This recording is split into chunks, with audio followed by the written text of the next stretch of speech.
Alright guys, the Pulsar F250. Straight off the bat, just look at how it looks. It looks a bit different from the, vanilla faired bike. It doesn't have a full fairing, if you can understand what I'm saying. The fairing doesn't extend all the way down to the, the engine block. It's a semi-faired bike. Yeah, taking the design guys as such. It does look good, not gonna lie. It does look quite good.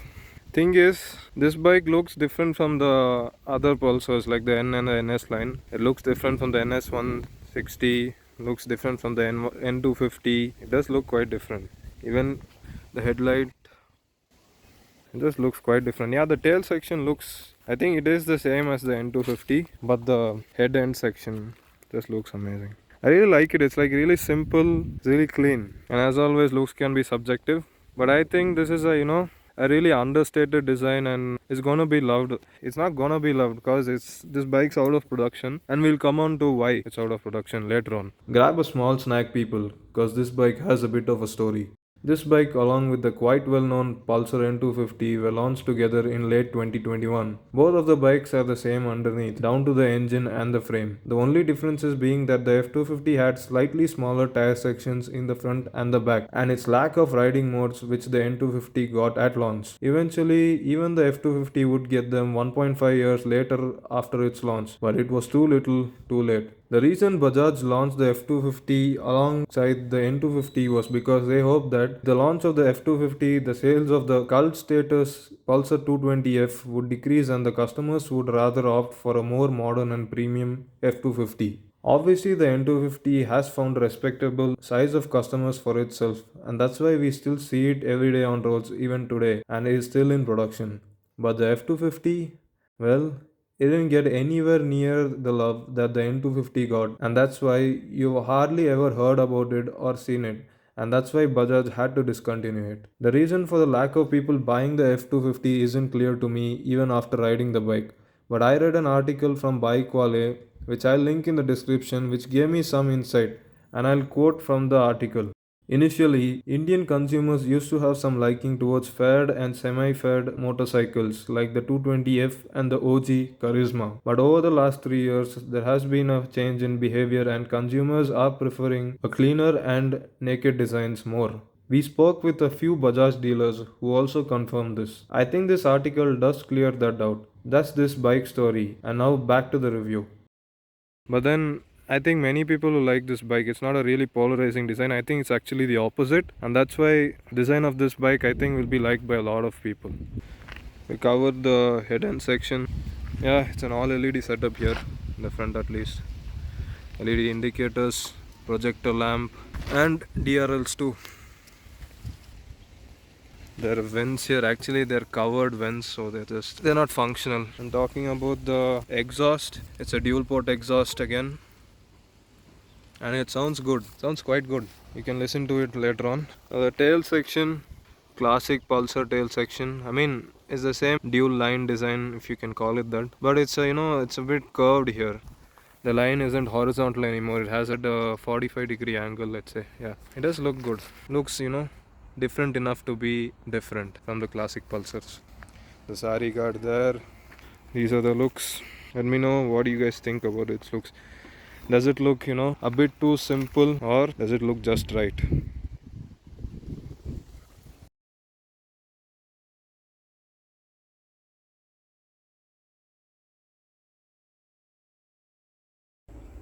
Okay, stop up everyone, because I've got a lot to say about this bike. Starting with its brakes. Now these are 300mm calipers with 2 pistons, and they are really good. They give you a lot of feedback as well as braking power.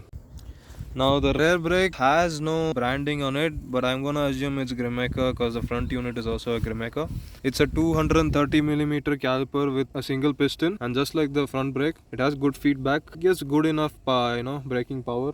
Also, the dual channel ABS works really well, isn't very intrusive, and also allows you to input a lot of braking force until it actually starts kicking in. The C8 tire on the front is quite decent and will allow a lot of braking force until it actually breaks traction. Really nice. Coming to the suspension here. As you can see, classic suspension, not the USDs. And you might assume from its looks that its suspension might also be a bit stiff, a bit more road focused, and you will be forgiven. But then, hear me out, its suspension is really well tuned for our roads. It really has a really supple feeling over bad roads. It's quite good suspension. Same thing at the rear too. It's a monoshock. The monoshock here, as you can see, preload adjustable, has I guess 3 levels of preload. I mean, it is really comfortable over bad roads. It's not like you won't feel a thing, but then its look suggests that it's like a more of a road biased bike, but then its suspension over bad roads is also quite good. One thing to note is that since its suspension is a bit on the softer side, while cornering hard and if the corner has a little bit of bumps, it might get a bit unstable and unsettled. But it is easy to correct, so it's not a cause for concern. Even on highways where the roads are straight but there are undulations on the road, you will feel that the softer suspension gives you a little bit more comfort at the cost of a wallowy, bouncing feeling. Even though the bike suspension is on the softer side, I think it strikes a nice balance between providing comfort on city roads to providing the confidence required for those weekend corner carving sessions. Also, because the front end is a bit more softer, you will notice that it nosedives quite a bit. Now, it has a ground clearance of 165 millimeters, which is alright for our road conditions, even with 2 up. But then don't go anywhere where it says off road in your mind, because it will scrape that beautiful piece of plastic. And one more thing I forgot to say. These rise tires, I mean this bike has this tire only on the rear, the front is a C8. These rise tires are quite good, they give good grip both on tarmac and on dirt roads too, quite good. The seat, as you can see, it's a split seat, has a Pulsar branding over there, and it is quite comfortable. It is wide enough where your bum sits and where your thighs are resting, it's a bit more thin. So shorter riders will, benefit from this inseam width. And yeah, overall the seat is pretty good. It has good, cushioning, and it isn't too stiff nor too soft. Good for long rides as well as short rides. Getting on the bike is easy due to the quite low seat height. Now this bike has a 795mm seat height, which is quite accessible for most people. Taller riders might find their legs to be a little too cramped due to the rare set foot pegs and short seat height. I am 5 foot 10 and as you can see there is a lot of bend in my knee and I am easily flat footing the bike. Once you are sat on the seat, you are at an almost upright position from which I was a bit surprised, and because of this I think this bike can be used quite comfortably for long tours.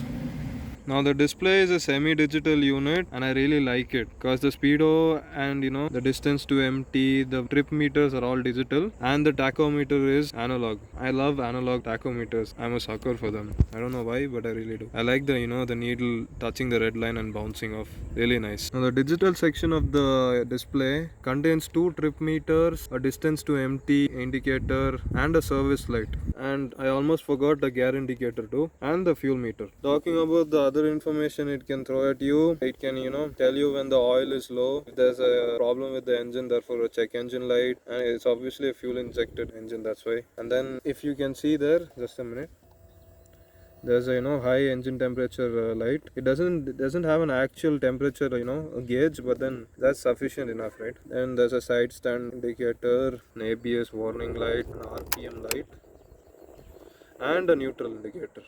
Talking about the windscreen does a good job until up to let's say 100. Beyond 100, the wind blast really affects you because as you can see, it's quite a small windscreen, and therefore it doesn't protect you much from speeds above 100. Above 100, the wind starts hitting you right in the face and the upper part of your chest. If you want to go touring beyond that, beyond 100, let's say, you'll have to install a aftermarket windscreen. Coming to the switchgear quality, yeah, it's generally of quite good quality from Bajaj. Talking about the horn, let's see how she sounds.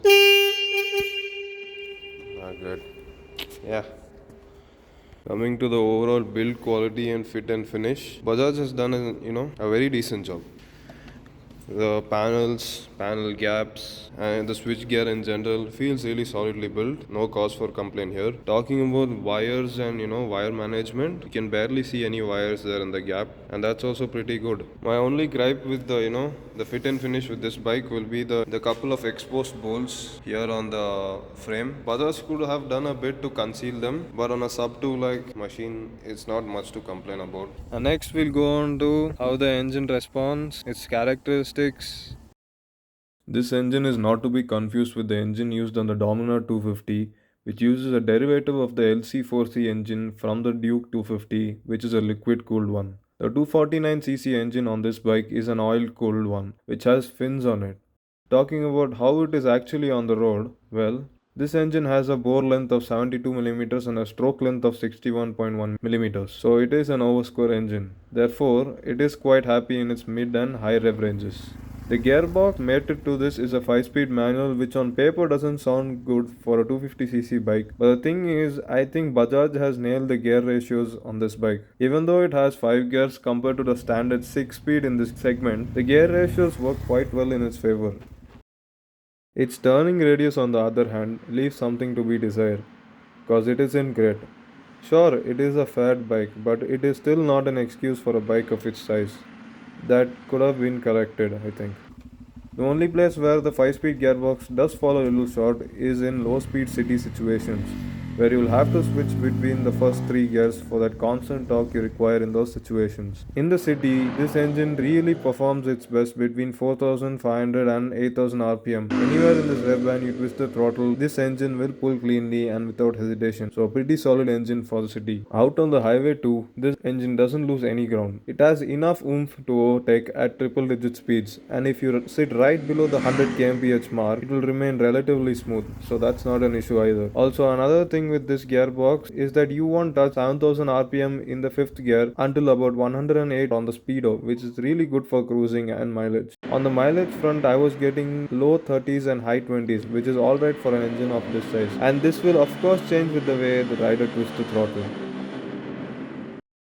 In terms of extra goodies with this bike, you get a USB Type A charging socket and nothing else. Yep, this bike's simple and bare bones. It's built down to a budget, but then I think it covers most of the driving dynamics and other things a bike should really do. To sum it all up, a great bike from Bajaj. It covered almost all bases really well. Spot on suspension, good build quality, and a nice engine. And all of it wrapped up in a good looking semi fair design, which is quite rare these days, I must admit.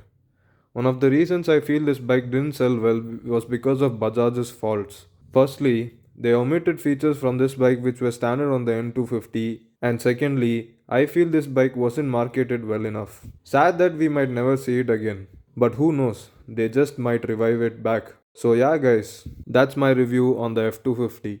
I would highly appreciate it if you gave this video a thumbs up if you liked it, and I'll see you in the next video. Bye.